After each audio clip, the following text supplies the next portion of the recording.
In this episode, we are going to make a very frustrating group of Windows problems much easier to understand by focusing on how technicians sort the symptoms into the right category before they try to fix anything. For beginners, crashes, boot loops, freezes, blue screens, damaged profiles, and painfully slow sign-ins can all feel like one giant mess because the computer simply seems broken and the user is usually upset by the time help is needed. The good news is that these problems become much easier to handle when you stop treating them like one mystery and start asking where in the startup or use process the trouble begins. A computer that fails before Windows fully loads is not the same kind of case as a computer that starts normally but crashes later, and a user profile problem is not the same thing as a failing drive even if both make the machine feel slow and unreliable. The real skill is learning to separate startup problems from account and profile problems, update-related problems, and signs that the hardware itself may be starting to fail. Before we continue, a quick note. This audio course is part of our companion study series. The first book is a detailed study guide that explains the exam and helps you prepare for it with confidence. The second is a Kindle-only ebook with 1,000 flashcards you can use on your mobile device or Kindle for quick review. You can find both at Cyber.Me in the Bare Metal Study Guide series. A strong first habit in Windows troubleshooting is to pay close attention to timing. The time when the problem appears often tells you more than the exact error wording the user remembers. If the computer fails before the Windows sign-in screen appears, that points you toward one set of possibilities. If it reaches the sign-in screen but becomes very slow only after one specific user signs in, that points somewhere else. If the system starts, works for a while, and then crashes during regular activity, that creates a different kind of picture again. Beginners often focus only on the visible symptom, such as a blue screen or a spinning weight icon. But the better question is when that symptom shows up in the life of the computer. A technician who understands timing has already made the problem smaller, because the issue is no longer just that Windows is unstable. The issue becomes whether Windows is failing to start, failing during sign-in, failing after updates, or failing during ordinary use because something underneath is no longer healthy. Boot failures are usually the most alarming problems for users because the machine may never reach the normal desktop at all. The user presses the power button, waits, and then gets a restart loop, a black screen, a recovery message, or some other sign that Windows is not entering normal operation the way it should. For a beginner, the important thing to understand is that a boot failure is a startup path problem first. The system is having trouble before the user can even begin normal work. That means the technician should think about what Windows needs in order to start properly and what could interrupt that path. The trouble may involve the startup configuration, a damaged system file, a recent update that did not settle correctly, or storage trouble that prevents Windows from reading what it needs. The user may describe all of this simply as the computer will not come on, but the machine is actually coming on. The real problem is that Windows is not making it through the startup process successfully. Boot loops deserve special attention because they create a very specific kind of failure pattern. The computer powers on, begins to start Windows, and then restarts before reaching a stable sign-in or desktop state. Sometimes the cycle repeats again and again. For beginners, a boot loop should suggest that the machine is getting partway through startup but cannot stay there. That is different from a completely dead machine, and it is also different from a slow sign-in. A boot loop may point to a bad update, damaged startup files, a driver problem, or hardware instability that becomes visible when Windows begins loading normal components. The main lesson is that repeated restarting is a clue, not just an annoyance. It tells you the computer is reaching a point in startup where something is going wrong hard enough to force the process to begin again. That timing clue helps separate a startup problem from a user profile issue, because a user profile normally matters later, after the system has already moved further into normal use.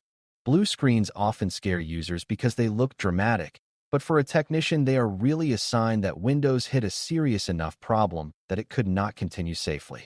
A blue screen during startup points in one direction, while a blue screen during regular activity points in another. For beginners, it helps to stop thinking of the blue screen as the whole problem and start thinking of it as Windows raising its hand to say something deeper went wrong. The real question is when it happened and what was happening right before it. If the system blue screens every time Windows starts to load, startup-related damage, bad updates, driver trouble, or hardware problems become stronger possibilities. If it blue screens only after the user opens certain apps or during heavier use, then the failure may be tied more closely to regular operating conditions. The screen itself is important, but the timing around it is often even more important because that is what helps sort the crash into the right family of causes. General instability is another category that can be confusing because the system may appear normal at first and then slowly show signs that something is wrong. A machine might freeze, become unresponsive, close applications unexpectedly, hang during normal work, or behave differently from one hour to the next. For beginners, instability matters because it often sits in the middle ground between a clean startup and a full crash. The computer still works enough to let the user sign in and try to do things, but it does not stay dependable. This is where technicians need to think carefully about whether the cause feels more like software stress, update trouble, profile damage, or weakening hardware. If the instability started right after a patch, a recent change becomes more suspicious. If the instability has been growing over time, appears in many different situations, and comes with other warning signs like unusual slowness or storage trouble, hardware starts to become a more serious concern. The system is telling you it is not healthy, but you still need to decide which layer is most likely responsible. One of the best ways to separate these issues is to compare the machine's behavior before and after the sign-in point. If Windows struggles before any user signs in, the problem is less likely to be tied to one user profile and more likely to involve system startup, updates, or hardware. If the computer reaches the sign-in screen normally but becomes slow, unstable, or odd only after one user signs in, that gives you a different kind of clue. User profiles matter because they carry desktop settings, startup behavior, account-specific data, and the personal environment that loads when that account enters Windows. A damaged or overloaded profile can make the system feel broken even when the core operating system is still starting correctly. For beginners, this is a very helpful distinction. The technician should ask whether the system is slow for everyone or mainly for one user, whether the sign-in itself is delayed, and whether the desktop takes far too long to become usable after the password is accepted. Those clues point more strongly toward profile-related trouble than toward a pure boot failure. Slow profile loads are especially frustrating because they often look like the computer is booting correctly until the user tries to get to work. The machine powers on, Windows reaches the sign-in screen, the password is entered, and then the user waits far too long while the desktop, icons, files, or background services take forever to settle down. For a beginner, this is one of the clearest examples of why timing matters. The system may not truly have a startup failure at all. It may be passing startup reasonably well and then struggling when one user environment begins to load. That points you away from pure boot failure and more toward profile corruption, overloaded startup activity, account-specific damage, or settings that belong to that user rather than to the entire machine. A technician should notice whether the slow behavior follows the account or the device. If one profile loads badly and another behaves much better, that is a strong sign that the machine's core startup may be healthier than the user first believed. Profile corruption is important because it can make a Windows system feel unstable in ways that do not always look like classic boot failure. A damaged profile can lead to slow sign-ins, missing icons, broken settings, unusable desktop behavior, error messages tied to one account, or a general feeling that Windows is wrong only after that user enters the session. For beginners, the key lesson is that a profile is not the whole operating system. It is the user's working layer inside the operating system.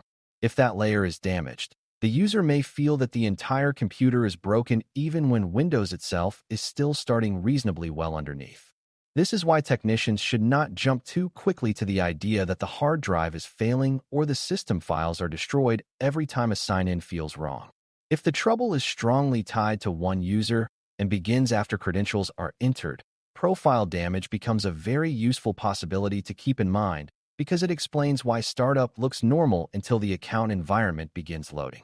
Bad updates create another major source of Windows trouble, and they are often behind crashes, startup failures, and sudden instability that appears after the system had been working fine.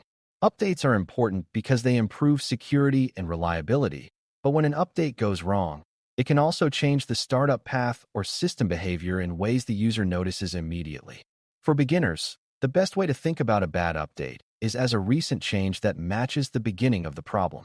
If the machine was stable last week, updated recently, and then began crashing, looping, freezing, or taking forever to settle down, the update history becomes a meaningful clue.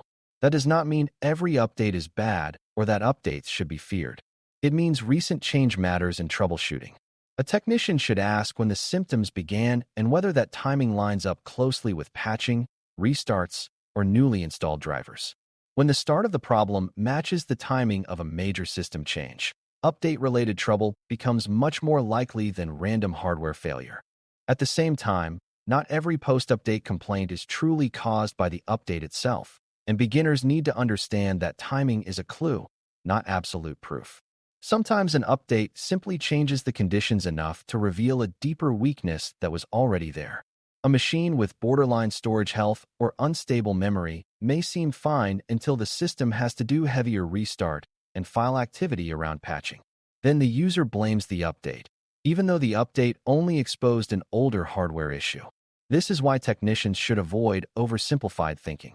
If the system became worse right after an update, the update deserves attention, but the technician should also stay open to the possibility that the patch brought a hidden problem to the surface rather than creating it from nothing. Good troubleshooting stays calm here. The recent update may be the cause, or it may be the event that revealed failing hardware, damaged files, or instability that was already growing quietly in the background. Hardware failure is the category beginners often fear most because it suggests the problem may not be solved by normal cleanup or software repair. Still, hardware clues can be recognized in a simple way. If the computer shows instability across many situations, has trouble reading or saving data, freezes unpredictably, restarts under load, or produces symptoms that do not stay tied to one user account or one software change, physical components deserve more suspicion. Storage trouble is especially important because Windows depends heavily on reliable reading during boot and sign-in. If the system cannot read what it needs consistently, the result may look like boot failure, long delays, damaged files, missing operating system behavior, or profile issues that keep coming back because the underlying storage is not dependable. For beginners, the simple point is that hardware problems often feel broader and less consistent than one clean software problem.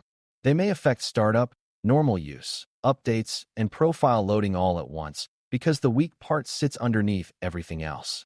This is why technicians separate causes by looking for patterns instead of hunting for one magical error message.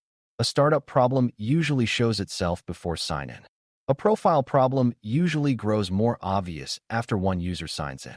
A bad update often lines up with a recent system change.